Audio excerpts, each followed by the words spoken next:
The X-Zone radio and TV show is largely an opinion talk show. All opinions, comments, or statements of fact expressed by Rob McConnell's guests are strictly their own and are not to be construed as those of the X-Zone radio and TV show or in any manner endorsed by Rob McConnell, Relmar McConnell Media Company, Talkstar Radio Network, its affiliated stations, or employees.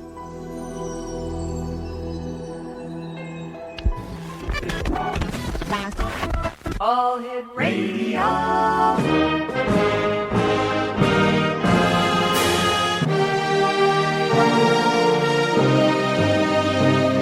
Welcome to the X-Zone, a place where fact is fiction and fiction is reality.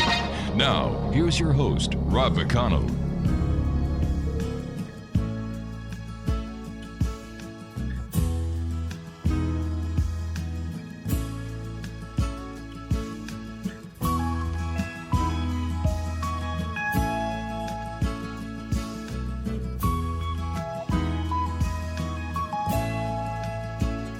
She comes down from Yellow Mountain on a dark flat land she rides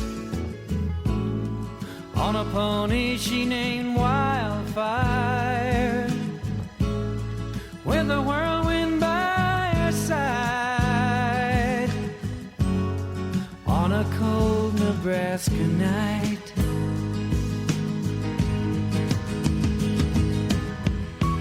Welcome back to the X-Zone, everyone. My name is Rob McConnell, coming to you from our studios in Hamilton, Ontario, Canada. Don't forget, starting in November, we move our studios back to Niagara to the new broadcast center of NNTV, and we're looking forward to that. Back in Niagara after starting the show back in Niagara, going back 20 years ago. My heavens, a complete circle. My guest this hour is Barbara With. And Barbara is an international peace activist, award-winning author, psychic channel, composer, performer, workshop facilitator, and inspirational speaker. Her books include Imagining Einstein or Imaging Einstein, Essays on M-Theory, World Peace, and The Science of Compassion, the winner of two 2007 Book Awards.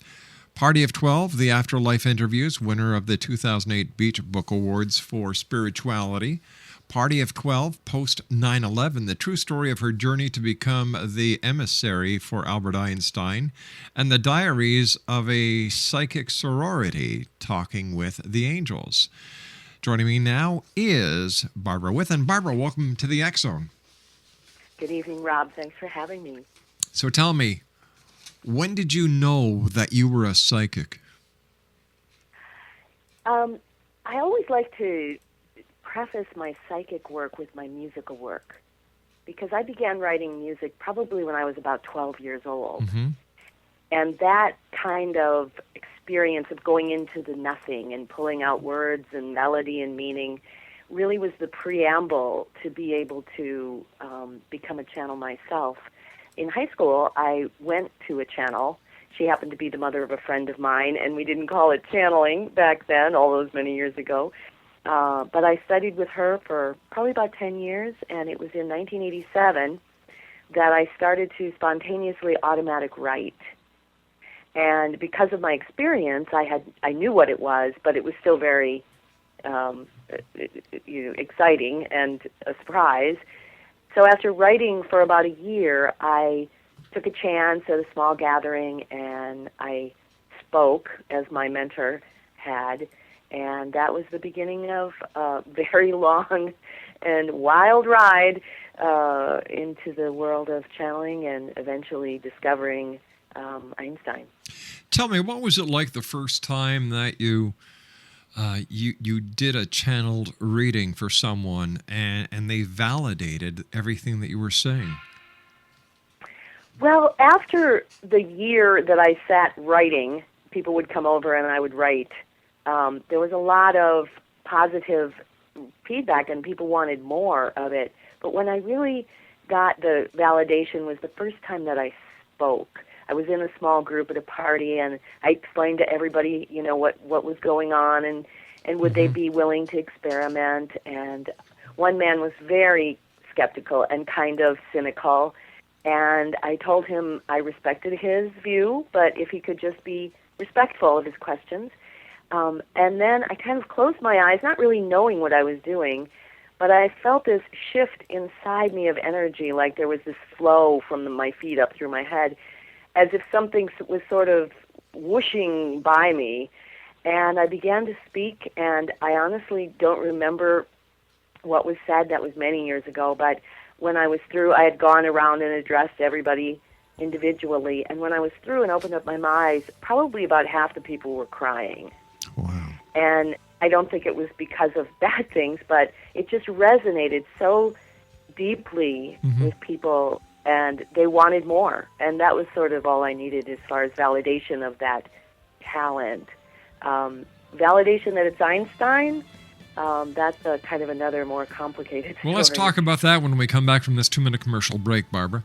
Barbara With is my special guest, www.barbarawith.com. That's BARBARAWITH.com. And we'll be back on the other side of this commercial break in 2 minutes as the X Zone continues from our studios in Hamilton, Ontario, Canada. My name is Rob McConnell, www.xzoneradiotv.com.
Barbara With is our special guest, Exonation, www.barbarawith.com. That's www.barbarawith.com.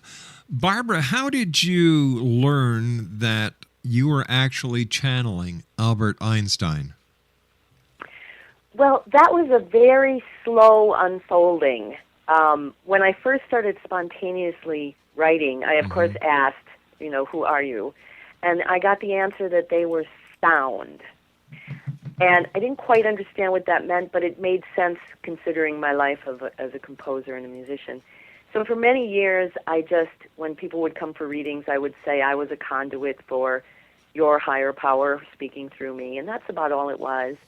But in 1993, I began to do groups with 2 other women and held some master sessions to see what would happen, what would be said if there was a group of people.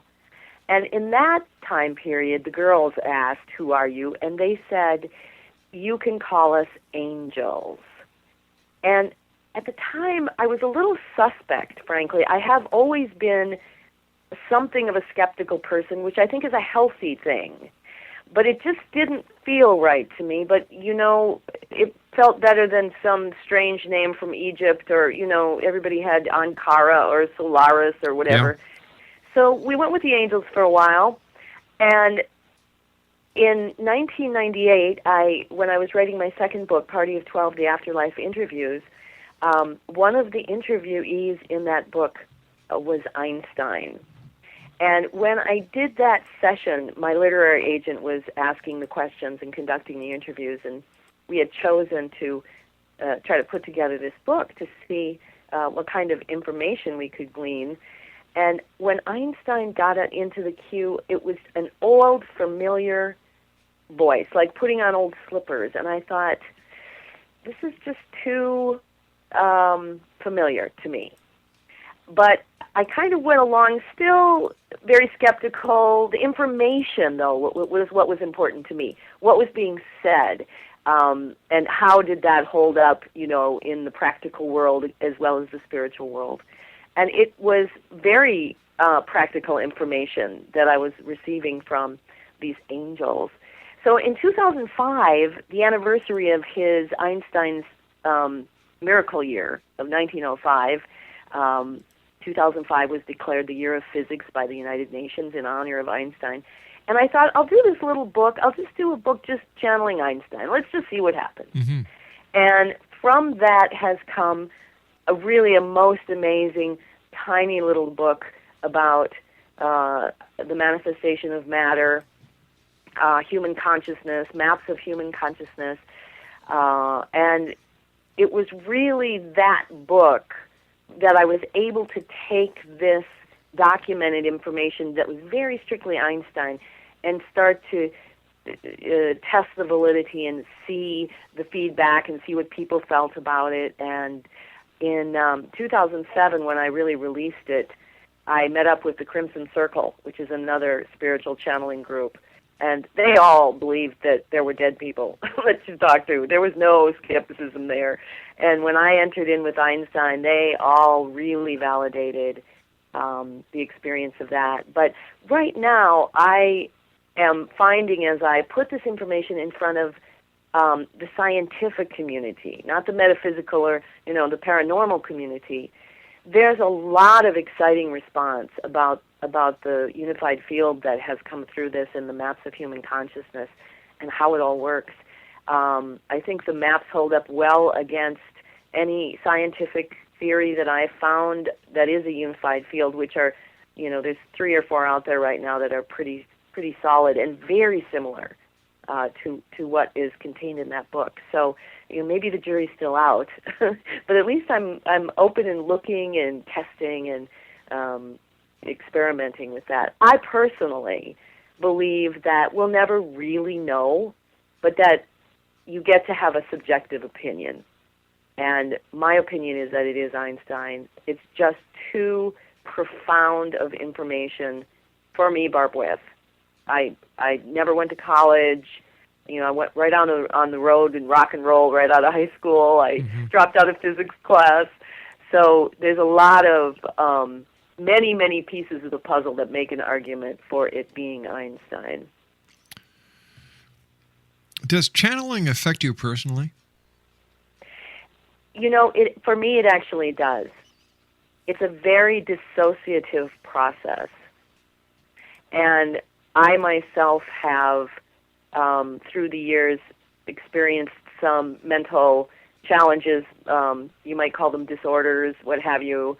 The really rigid scientific medical community tells me that there's some schizophrenia or dissociative identity disorder that goes on. And yet, some of the brilliance and the genius that comes out of that, alleged disorder is so profound. So I have to ground and I have to make sure that I take very good care of myself because it is a kind of dissociative experience.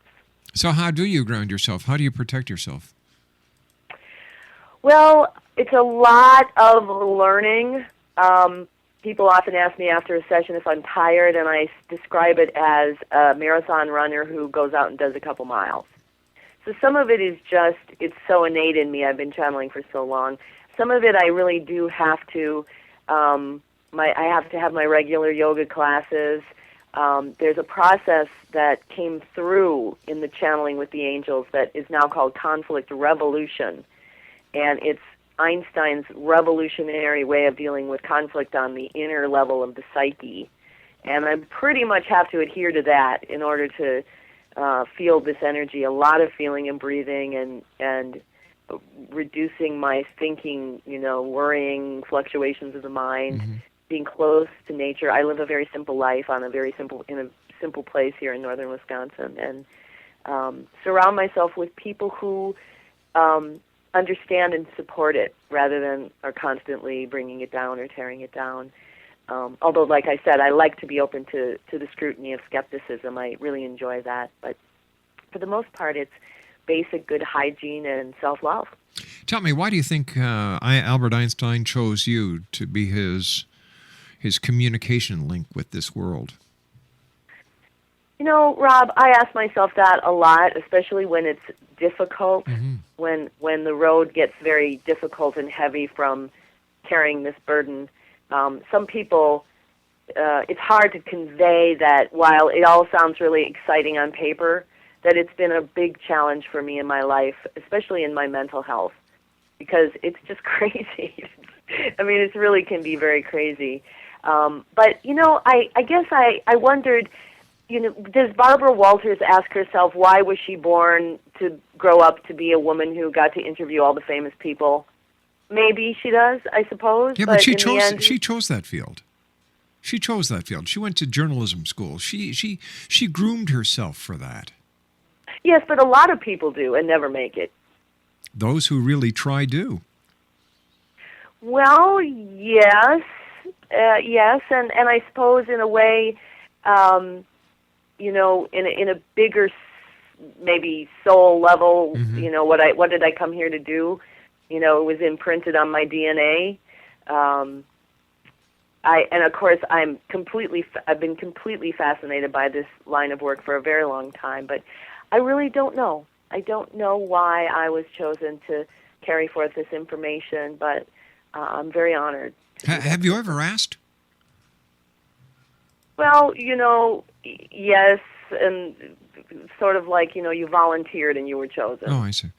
Now, you're very musically inclined. Do you think that there's a connection between music and those who have the ability to channel or who are psychically attuned to the outside world? Well, I don't know if there's necessarily a connection across the board, but I do know that when you perform music, or even when you listen to music, the effect of the sound takes you outside of the regular world. You know how you hear a song that was important to you as a teenager, and sure, boom, you're right back there. Yeah. And some of that is that when you look at the maps of consciousness that Einstein has put forth, matter really in the source, before it becomes the physical world, the progression from sort of the nothingness, the void, into the mathematics that then become the matter, there's a very sequential place in the process where sound emerges before light, actually. So I think that sound plays a very important part of all of creation. Everything has a vibration and a tone underneath it. So music is really intertwined in that. You and I have to take a commercial break. Please stand by, Barbara. We'll be back on the other side of the news. X Zone Nation. Barbara With is our special guest. Her website is www.barbarawith.com. That's BARBARAWITH.com. And don't forget, starting November 2010, that's in about 2 months from now, the X Zone will be broadcasting from our new broadcast home at NNTV, a brand new network in Niagara, Ontario. We're going to be broadcasting radio and television at the very same time from their theater studio that's located on Queen Street in Niagara Falls. And we'll have all the information. If you're in the Niagara Falls area, you're more than welcome to drop in to us and sit down and be part of the audience at the X Zone Radio TV show that'll be broadcast from the studios of NNTV. 1-800-610-7035 worldwide, toll free. My email address, xzone@xzoneradiotv.com. On MSN Messenger, xzoneradiotv at hotmail.com, and our website, www.xzoneradiotv.com. Once again, Barbara With is our special guest, and her website, www.barbarawith.com. My name is Rob McConnell. This is the X Zone. We'll be back right after this news break. Don't go away.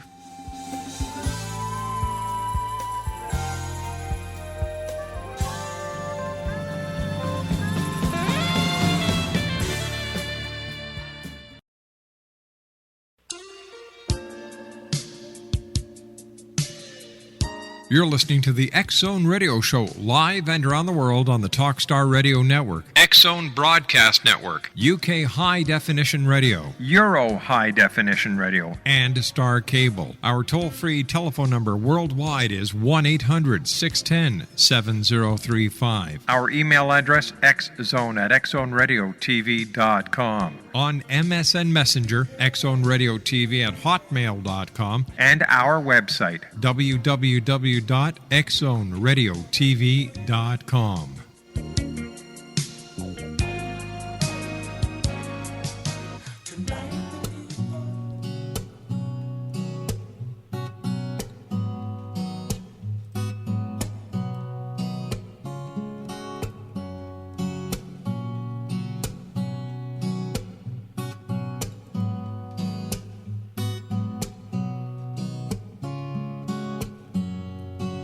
Saying I love you is not the words I want to hear from you. It's not that I want you not to say, but if you only knew how easy it would be to show me how you feel. More than words is all you have to do to make it real. Then you would. Exonation Barbara With is my special guest this hour. Her website is www.barbarawith.com. Barbara, how does your channeling differ from other channelers? Well, I think there's a segment of channelers presently that are really dealing with kind of high-level information. But I think the power of what my work is about is taking some very complex ideas and systems and bringing them down into a completely practical worldview that really does not only resolve the conflict within the psyche, but then changes your relationship to the physical world to be more fluid, to be more magical, and holistic, unified, obviously, is Einstein's feeling. And he created a process, I believe, because when he was living, he was such a peace advocate. He traveled the world trying to get a government, universal government, trying to unite people. But he realized that, I think one of his famous quotes is, it's easier to denature plutonium than it is to get evil out of the hearts of humans. So this process is really a very simple to understand but powerful process of change in your relationship to yourself that you can do anywhere. And the supermarket line is one of his favorite places to talk about it. And so that's how I think it differs. It's very practical and it's very interactive. So it gives you clear things to do in your life to resolve the conflicts of the inner world that then manifest outwardly as peace and abundance and manifestation, etc. What do people say when you talk to them and they say, well, so, Barbara, what do you do? And you say, well, I channel Albert Einstein. You know, what's their initial reaction? Well, you have to, of course, realize that I don't always say that quite like that. One of the things about the book, in fact, Imagining Einstein, was that I got a grant from my local arts foundation here, and I was going to call it Channeling Einstein, but I knew a lot of the people on the board were from the church, and I didn't want to upset anyone, so I called it Imagining. I think it's all across the board, Rob. I mean, some people are like, you what? You know, and other people are just, their eyes light up, and they're like, really, I got to hear this, because I love Einstein. So many people love Einstein still in the world. He's still a rock star. And I travel the world, right, speaking and channeling and doing my workshops. And the people who come who are so curious about him are almost always transformed in some way. So I try to, gauge my shock level depending on who I'm talking to. You know, why I asked you that is we've had guests on the show over the 20 years doing the show now who channel Lady Diana, John Lennon, President Kennedy, Bobby Kennedy, and the list goes on. And I love asking them that question because I never get the same reply. Is there a central theme of questions that people ask Einstein about? Are they mostly scientific, or do people actually ask about their own lives? Both. It runs the gamut. I would say the most consistent questions are about the nature of reality. Mm-hmm. That people are so right now into quantum physics and, what is this, physics and spirituality are kind of merging, Greg Braden and all of that. So most of the bulk of the question is about reality and the nature of reality and our relationship to it.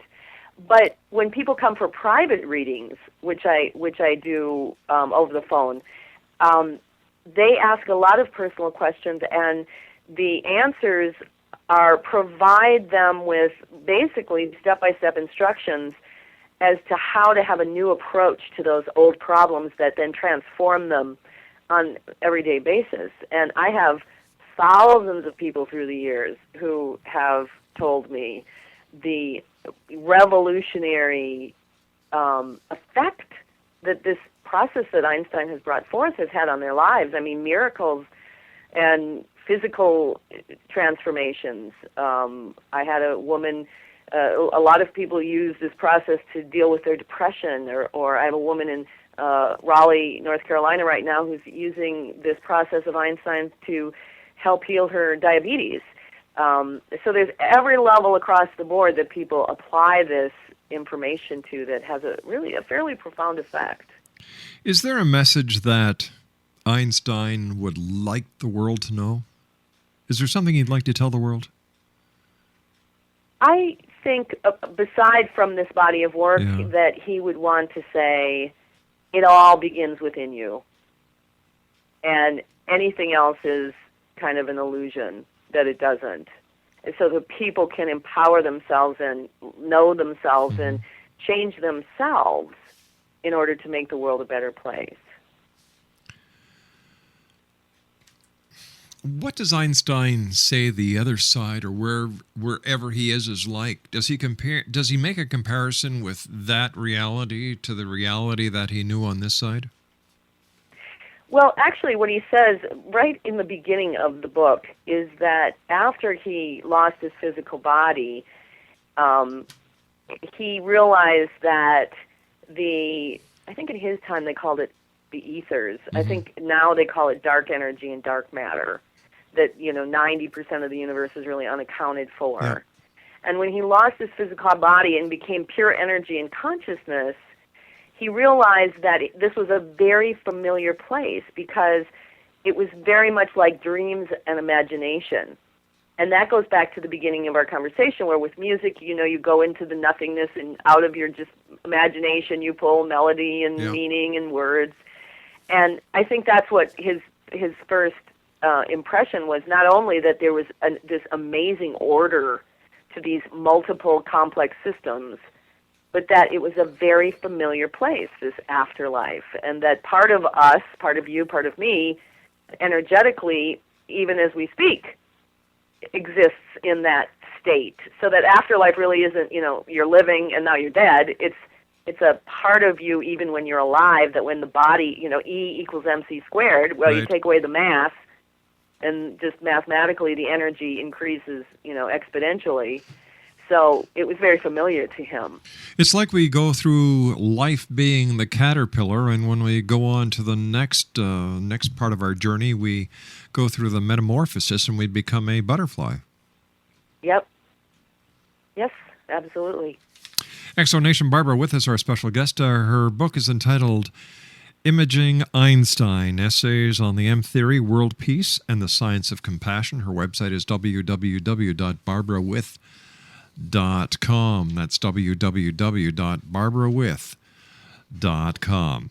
Now, how did you come to travel the world teaching and training Conrev and channeling Einstein?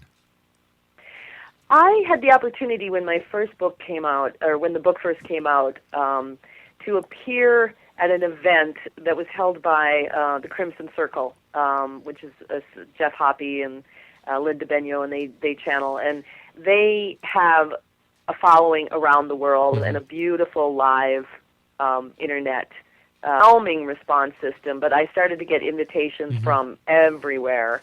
And I thought, this will keep me busy for about 5 years. So that was 3 years ago, and now I'm still going. I'll be going back to Norway and Bucharest, maybe Bulgaria and Austria this winter, and doing the work. It's very exciting. People are ready. Why do you think people are more interested in channeling psychic phenomenon, the paranormal, at this time of the world's juncture than at any other time in recorded history?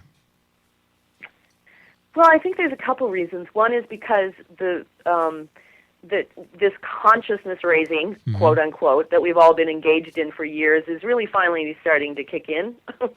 And our expanded awareness, our ability to take in more information, to understand greater, we're all bombarded every day by so much knowledge and information. I think also that the world is there's a kind of a out of control, the weather and it's kind of a scary place, and people want to know more. They want to know that there's more than just this finite world.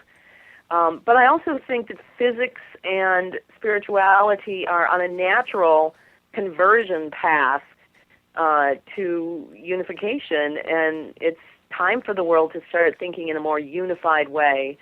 A lot of people in the world are working towards these things, but you never see them on the news. You don't see them necessarily, in the streets. You don't know who they are, but there's a lot of people who just want to know why am I here, and how is matter created?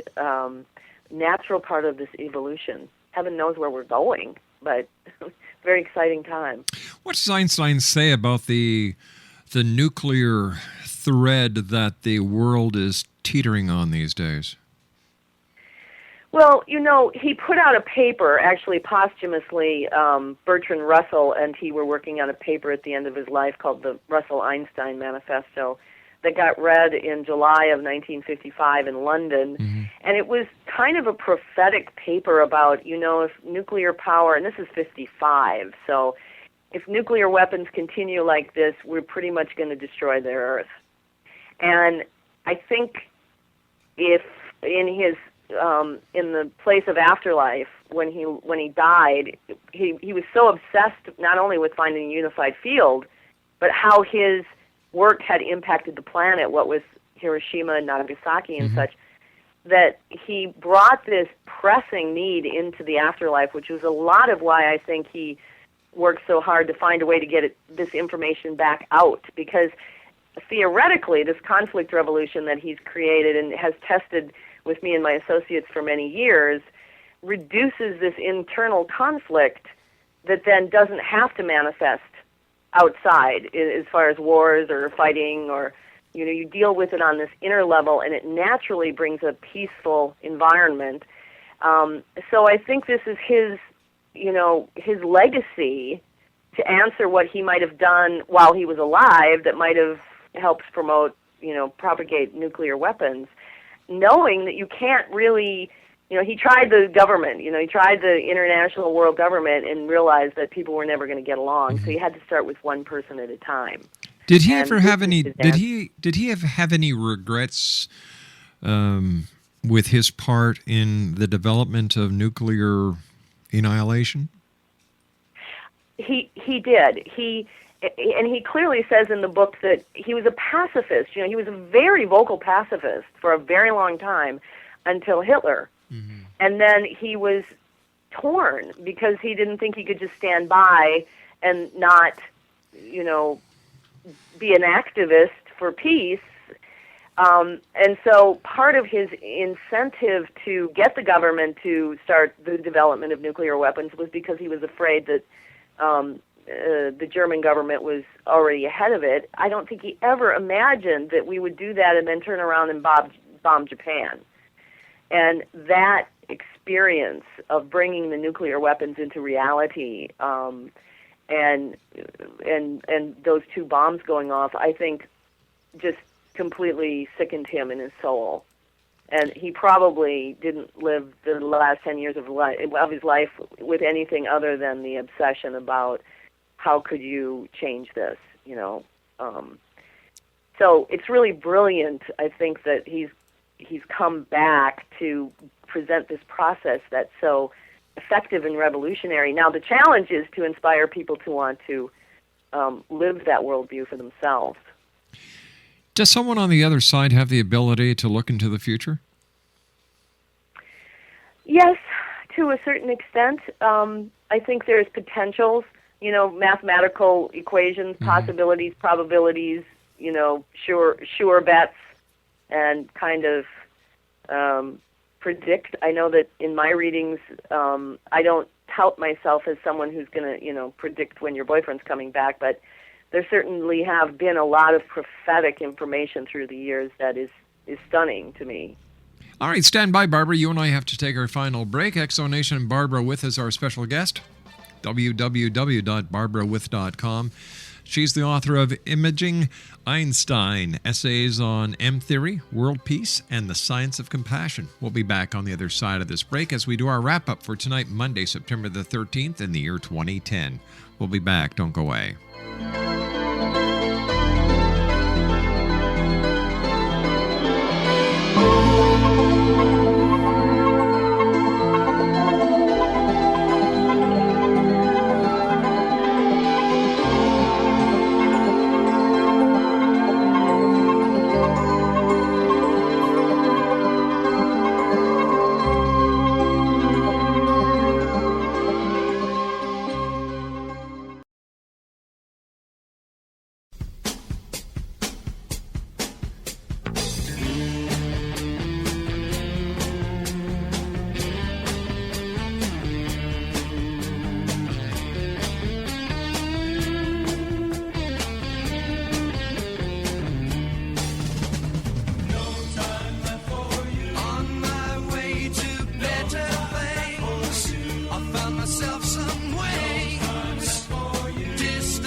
And welcome back, everyone. Barbara With is our special guest, and the name of her book is Imagining Einstein, Essays on M-Theory, World Peace, and the Science of Compassion. Her website is www.barbarawith.com.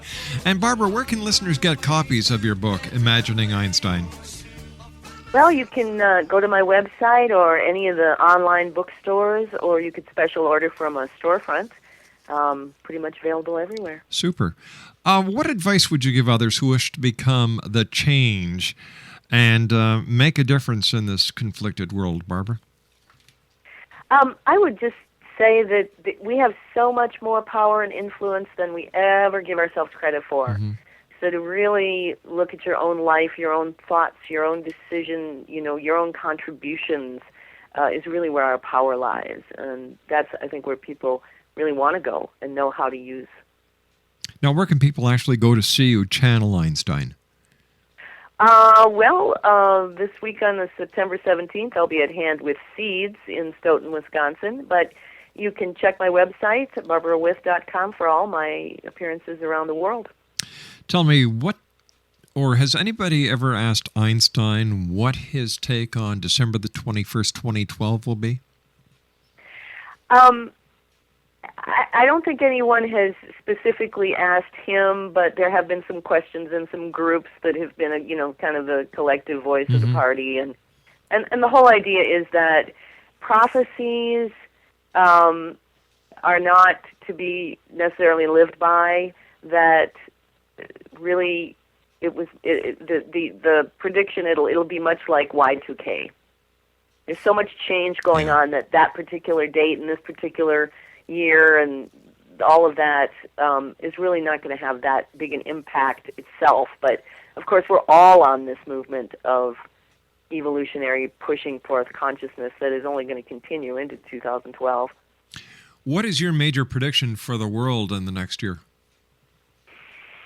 Oh, I think there's going to be a lot of miracles. There's going to be a lot of alternative energy inventions coming up. There's going to be new cooperative peace measures internationally. A lot of personal satisfaction and gain. I think we're in an upswing. I think we're finally getting it. I think a bunch of us are. Yeah. I know that you're one lady who certainly is. And Barbara, it's been a great pleasure talking to you this past hour. Please don't be a stranger. And the next time you're talking to Einstein, just say, hey, you know the guy who does the X Zone? He said to say hi. Okay. Thanks so much. Take care of yourself. Continued success, Barbara. Barbara With has been my you. special guest this hour, X Zone Nation. The name of her book is Imagining Einstein, Essays on M-Theory, World Peace, and the Science of Compassion. Once again, her website is www.barbarawith.com. Well, that's it for tonight, everyone. I'd like to thank our listeners around the world, whether you're in your car, your home, at work, wherever. Thank you for allowing us to be part of your day or your night. Who knows where it is around this great big world of ours. As I always say, if you have a child at home, give them a hug, give them a kiss. The children of today are the leaders of tomorrow. And if you can help a friend out, a neighbor out, someone in need, please do. So until tomorrow night, always keep your eyes to the sky and your heart to the light. Good night, everyone. Take me home.